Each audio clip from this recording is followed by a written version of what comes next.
Alright, so in this video, I'm going to discuss the best CBI citizenship, and this one is going to be useful for tagging purposes. Now, you might ask me, what is tagging? When you're tagging residencies to a particular citizenship, and there are two benefits of tagging a passport. One is if it is a utility or a base passport, or if it is that base shield, or it's not respectable enough for you, then you tag important residencies surrounding that passport, so you're shielding it from a reputational perspective legally. Secondly, you have a quick Plan B citizenship. A lot of people typically go for the Mexican program. Though obviously the ones who are either upper or middle income earners, right? So this is a low threshold still. So a lot of people qualify for the Mexican program. So that's a stable. So if you haven't started Mexico, the prices are just going up every time, right? They reevaluate the need. The minimum wage multiplier just keeps going up, making a lot of people ineligible for the Mexican option. So this is the right time to start if you haven't already. And then the more savvy people, the people who need more protection or more diversified portfolio, they will typically come back and go for South Africa. South Africa, in my opinion, is slightly better than the Mexican program from getting the citizenship, from getting a dateless, a lifelong, a flexible permanent residency. But Mexico is a better investment from that citizenship or passport perspective. It's a plan A passport. It's a plan A citizenship. I wouldn't say it's a plan A country to live in, but the citizenship and the passport of Mexico is tremendously important. But when you are striking these residencies, a layman would normally want to go on their home country passport. Let's say you're coming from Australia or you're coming from UK and you simply want a residency. You get the residency on this passport. But the more extreme cases want a quick CBI citizenship. The first thing, right? The first thing is they want dual citizenship now, like right now. And the second thing that they want to do is have these residencies triggered. And when it's time to collect these residencies, they have the dual citizenship passport for layering purposes, for tagging purposes. I'm going to discuss three options, three CBI options that are still relevant in 2025, which are picking up, right? They're picking up steam and they're going up in value. Let's first discuss the breaking update. The breaking update is that Nauru and Sierra Leone came up with their own CBI programs. Are they good programs? In my opinion, no, they're not that great at all because of the pricing, right? They are priced at 140. It really makes no sense at this price point. What is the advantage of Sierra Leone? Well, it has that ECOWAS edge. Again, that does not mean that you have an open-ended residency permit in those ECOWAS countries. You still got to apply. You still have to present your passport. You have to go through certain bureaucratic hurdles. Is it better to use a Sierra Leone passport versus an American passport to get those residencies? Well, I don't know the answer to that question. Only time and that officer adjudicating your residency permit for ECOWAS can make that decision, right? So maybe he's blown away by the fact that you have an American passport. Maybe you get it sooner. If they realize, well, it's just Sierra Leone, and on top of that, you just purchased it. So we don't know how that officer is going to react to a Sierra Leone passport, let alone it being a purchased option. Nauru makes again no sense at 140k. Yes, it does have Ireland and UK. Those are definitely valuable visa-free access. But would I pay 140k? I personally think that's not a value add because your citizenship isn't happening in a couple of months, right? Time is of essence. There's no point spending 140k and paying for a citizenship if you're not going to get it the next day, right? If it is going to take 6 months, 8 months, 12 months, and you're going to disclose all of your information, right? All your financial assets, all your net worth. So Nauru asks for all that information. It's nothing wrong in asking you a bunch of information, but it is also nothing wrong in you not giving that information to them unnecessarily. You're wealthy, you have the money. They shouldn't be caring about where you get your net worth from. They shouldn't be extorting that information. And when I say extorting, I'm not talking about Nauru. I'm just generally making a statement for anyone who believes in extorting way too much unnecessary information from you. So you got to be mindful. Now I'm going to discuss the worst citizenship in my opinion for 2025, and then I'm going to discuss the best citizenship for 2025. And when I say the worst citizenship, that's my personal opinion.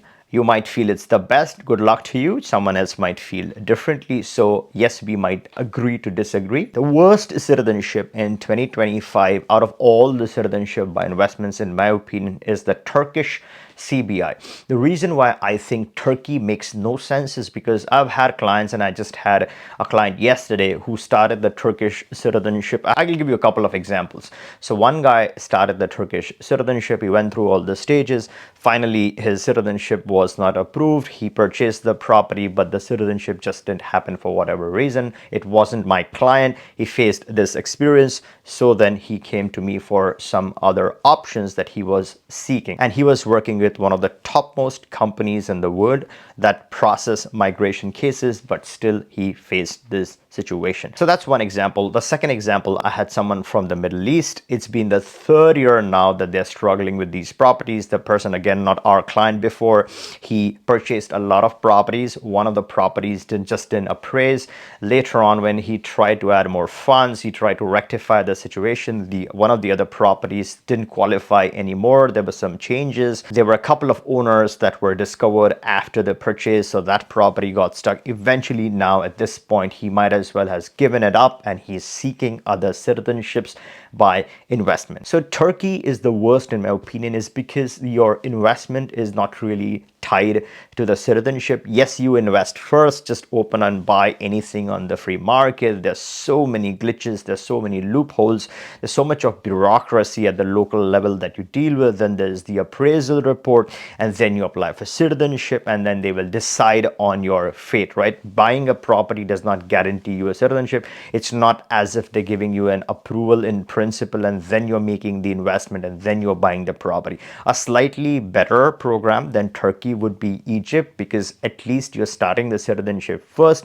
The property purchase will happen if you get the approval for the citizenship. Once you have a soft approval, you purchase the property, then they process the rest of it, right? We haven't really heard successful people who are not already living there, let's say people from outside who are flashing their passports for Egypt, but we are hoping that of course they will honor it because they're saying so. And the good thing is the investment can happen later once you get the soft approval, so it makes some sense. Your investment is somehow connected to your citizenship process. It fits inside of the citizenship process.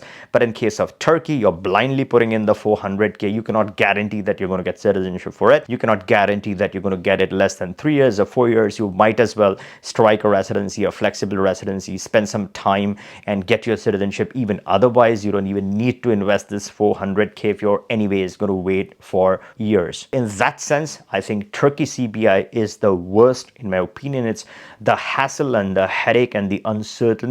I would rather not even go in that direction, because at the end of the day, it's not a Malta passport, it's not a Portuguese passport, it's a Turkish passport. It does not have EU, it doesn't have US, no New Zealand, no Australia, no nothing, right? No Chile, nothing.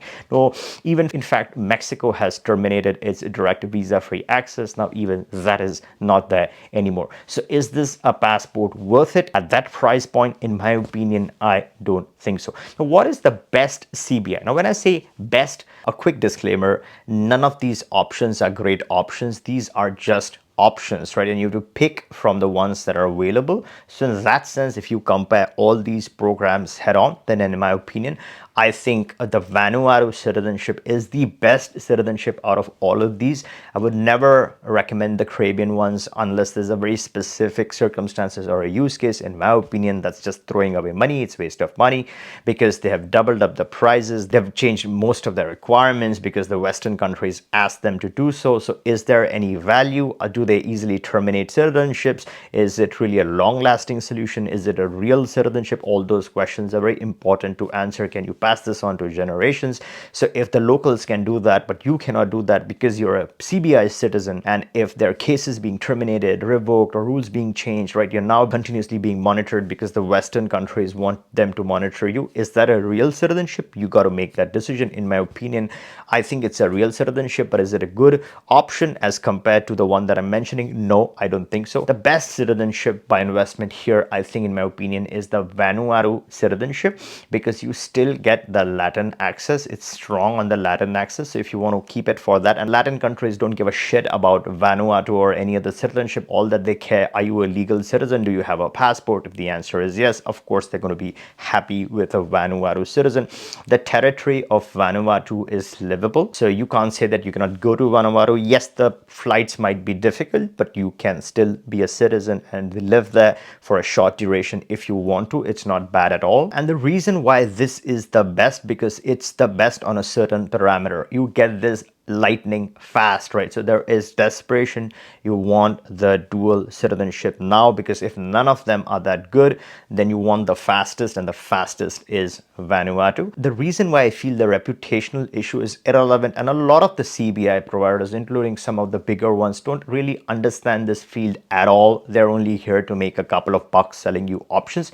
They don't understand strategies. They don't understand how portfolios work. So let's say you get the Vanuatu and you eventually want a residency. What the hell are you going to do with the visa free? Are you going to be a tourist in all those countries? No, you want to get residencies, right? You want to set up plan Bs and residencies and get other citizenships. So that is where a residency matters. And most of the countries would require any kind of passport to go through the normal route and get the residency. The visa free is not going to get you the rights to live in a country.